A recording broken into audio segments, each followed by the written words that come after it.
पांडव जी, आप जेबीकेएसएस का सक्रिय सदस्य हैं। उस लिहाज से आप बताइए, आपकी पार्टी हमेशा झारखंड के विभिन्न समस्याओं को लेकर के आगे रहती है। अभी हाल में ही एक दिन पहले झारखंड सीजीएल की जो परीक्षा आयोजित की गई है, वो परीक्षा क्वेश्चन लीक होने के कारण से जेएसएससी जो है से रद्द कर दिया है। उस विषय पे आप क्या कहना चाहेंगे? देखिए, सर्वप्रथम हम तो यही कहना चाहेंगे, जो सीजीएल की परीक्षा थी और उनका क्वेश्चन पेपर अगर लीक हो जाता है तो कहीं न कहीं इस पर सरकार को संज्ञान लेनी चाहिए। और जो वर्तमान सरकार है, ये जो हमेशा ये गरीबों की मसीहा, आम जनमानस की सरकार, अगर ये जो वर्तमान हमारे मुख्यमंत्री माननीय श्री हेमंत सोरेन जी हैं, अगर इनको ज़रा सा भी इस राज्य की चिंता है, ज़रा सा भी परेशानियां है, ज़रा सा भी अगर ये चाहते हैं कि इस राज्य का विकास के लिए वो कुछ करना चाहते हैं, तो सही मायने में मैं जेबीकेएसएस की ओर से यही कहना चाहूँगा कि इस पर तत्काल जांच करानी चाहिए उनको, और जो भी अधिकारी इस पर दोषी पाए जाते हैं उन पर कड़ी से कड़ी कानूनी कार्रवाई की जानी चाहिए, ताकि आने वाले समय में भविष्य में ऐसा कभी भी कोई भी अधिकारी ना सोचे। चूँकि ये बहुत बड़ी बात है, सीजीएल की जो भी यहाँ की छात्र छात्राएं तैयारी कर रहे थे, हमको लगता है कि कई वर्षों से ये लोग लाखों लाख रुपया खर्चा करके इन लोगों ने ये तैयारी करके एग्ज़ाम लिखा, लेकिन इसका ये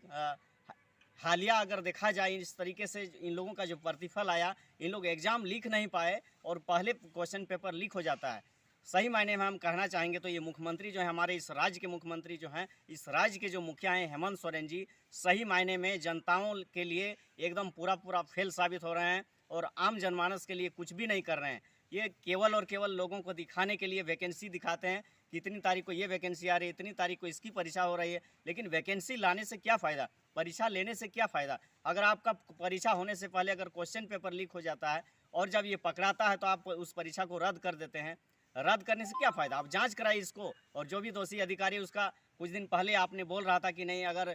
जो भी अधिकारी होगा इस तरीके से अगर करते हुए, क्वेश्चन पेपर लीक करते हुए अगर पकड़ा जाएगा तो उनको 10 साल का कारावास दिया जाएगा। तो आप दीजिए ना महाराज, कौन है, कौन ऐसा अधिकारी है जो आपके सरकार के अंदर में है और आप उसको पकड़ नहीं पा रहे हैं? ये तो बहुत ही दुर्भाग्य की बात है। इसलिए जेबीकेएसएस इस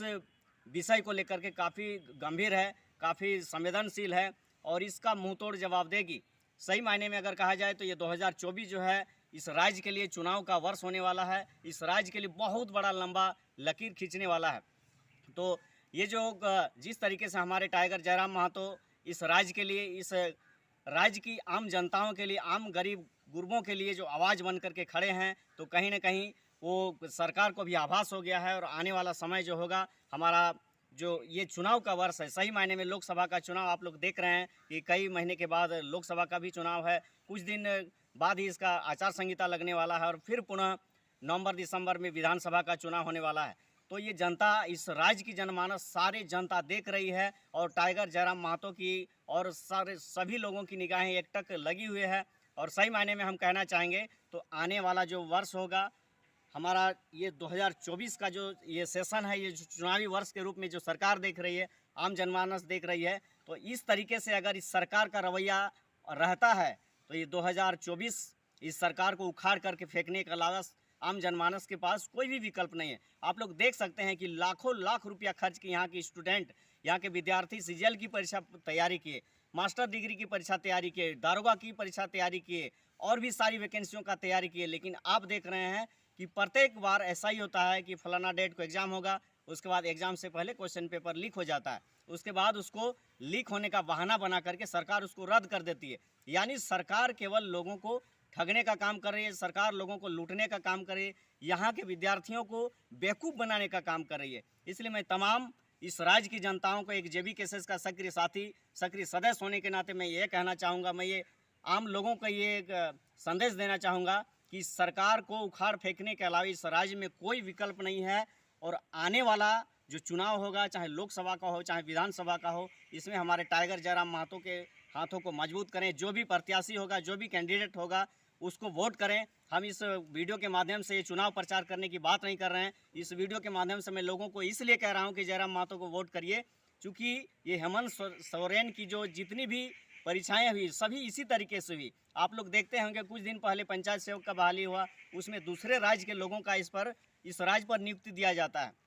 वर्तमान में शिक्षक की जो बहाली हुआ, मोटा मोटी हमको अगर देखा जाए तो लगभग 3600 lump sum high school lab teacher का बहाली हुआ, उसमें से देखिएगा कि 1400 बाहरी अदर स्टेट के आकर के यहाँ पर जॉब लगे हुए हैं। तो ये सब सारी घटनाओं को मैं आप लोगों के सामने रखते हुए ये कहना चाहता हूँ कि आगामी जो लोकसभा का चुनाव होगा उसमें भी जेबी केसेस को वोट करें, आगामी विधानसभा का जो वोट होगा उसमें भी जेबी केसेस को वोट करें। इसलिए इस भ्रष्ट सरकार, इस लूट खसोट गुंडा चोर डकैत की सरकार को उखाड़ फेंकने के लिए मैं तमाम जनमानस से यही अपील करना चाहूँगा कि आप लोग इस वीडियो के माध्यम से बहुत सारी बातों को समझते होंगे और ये वीडियो बनाने का ये मकसद यही है कि आम जनमानस, यहाँ की छात्र छात्राएँ, यहाँ के नौजवान जो पीड़ित हैं, उस छात्र छात्राओं के माँ बाप जो तकलीफ स्थिति से गुजर रहे हैं, 5 लाख 10 लाख रुपया खर्चा करने के बावजूद अगर उनके बच्चे, उनकी बच्चियां अगर सरकारी नौकरी नहीं ले पा रहे हैं, अपनी इस राज्य की, इस मिट्टी की पैदाइश, इस खतियानी की पैदाइश होने के बावजूद इस राज्य को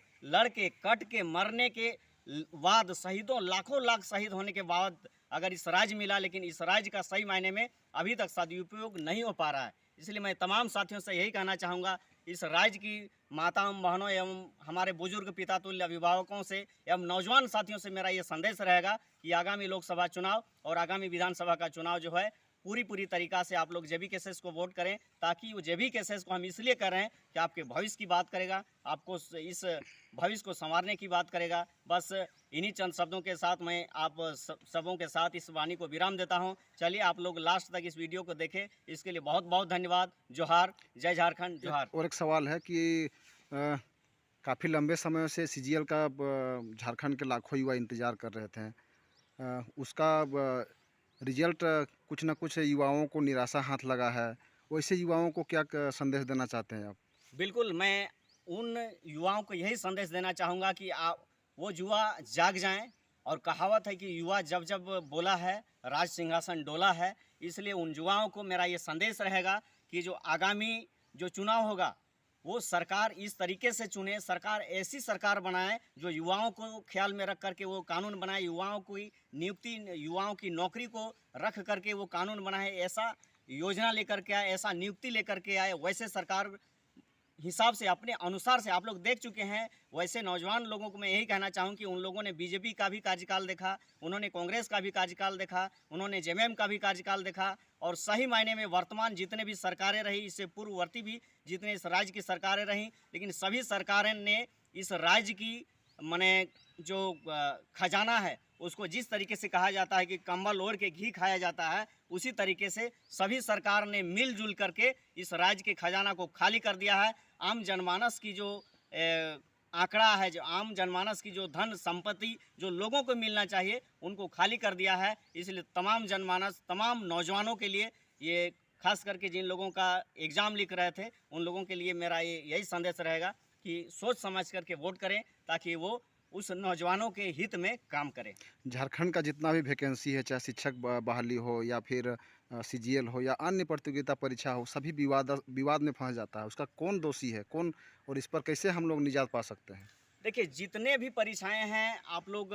ये अच्छी तरीके से देख रहे हैं, सभी परीक्षा जो है विवाद में आकर के रुक जाता है। तो इसका सही मायने में अगर कहा जाए तो इनका दोषी अगर कोई है तो इस राज्य की सरकार है, इस राज्य का मुखिया है, इस राज्य का मुख्यमंत्री है। अगर अपने आप को अगर तेज तर्रार इस राज्य का गरीबों का मसीहा कहने के बावजूद अगर उनके कार्यकाल में, उनके सरकार के कार्यकाल में अगर इस तरीके से क्वेश्चन पेपर लीक हो जाता है, इस तरीके से सारा परीक्षाएं विवादों का भेंट चढ़ जाता है, बावजूद वो कुछ नहीं कर पा रहे हैं, हम तो यही कहेंगे, हम ये चुनौती देते हुए सरकार को कहना चाहेंगे, अगर दम है आप में तो वैसे लोगों को पकड़िए, वैसे भ्रष्ट अधिकारियों को पकड़िए और वैसे लोगों को पकड़ के जेल में डालिए, ताकि आने वाले समय में इस राज्य में ऐसा कोई भी अधिकारी ये हिम्मत नहीं करेगा कि हम इस तरीके से गलत करें। और इस नौजवान छात्रों के साथ, नौजवान छात्राओं के साथ जिन्होंने लाखों लाख रुपया खर्च करके जो चुनाव के एक दिन काटता था काटे, अच्छा काटे हमें हटाई ले बेटा, जब पोस्ट कर देता नहीं ना एथे रुक जीतो नहीं कोई बात नहीं, एडिट होते ना, अरे काटी के हटाई, एडिट तो यहीं से करे ना, कंप्यूटर से यहाँ आए ले मोबाइल लेकर हाथ काटी थे, तो काटी के हटाई। स्टार्ट। तो ये जो सीजीएल का जो क्वेश्चन पेपर लीक हुआ, इस पर यहाँ के तमाम नौजवानों को, तमाम छात्र छात्राओं को मैं संदेश देते हुए ये कहना चाहूँगा कि तमाम छात्र छात्राओं को निराश होने की कोई ज़रूरत नहीं है। इस विषय पर जेबी केसेस बहुत लंबी लकीर खींचने वाली है इस राज्य की जनता के लिए, इस राज्य के नौजवानों के लिए, इस राज्य के छात्र छात्राओं के लिए। मैं एक सक्रिय साथी होने के नाते मैं जेबी केसेस के जो सुप्रीमो हैं हमारे टाइगर जरा महतो, मैं उनसे भी बात करूंगा और इस विषय पर ये पूरी पार्टी जो है जेबी केसेस काफ़ी चिंतन मंथन के साथ काम करेगी, काफ़ी चिंतन मंथन करेगी। और वैसे नौजवानों को, वैसे छात्र छात्राओं को हताश होने की कोई ज़रूरत नहीं है। आप लोगों के भविष्य के लिए, आप लोगों की उज्जवल भविष्य की हमेशा चिंता व्यक्त कर रही है ये जेबी केसेस। और आप लोग हमेशा इस बात को ख्याल रखें, ये जो वर्तमान सरकार है इसको उखाड़ फेंकनी है, क्योंकि आप लोगों के साथ हमेशा मजाक होते आया है। लाखों लाख खर्च करके आप लोगों के गार्जियन आप लोगों को बाहर में रख करके ये सीजीएल की चाहे कोई भी वैकेंसी हो इनकी तैयारी कराते हैं, लेकिन बावजूद ये रिजल्ट आता है कि आप लोग का परीक्षा होने से पहले ये क्वेश्चन पेपर लीक हो जाता है। धन्यवाद आप लोगों को।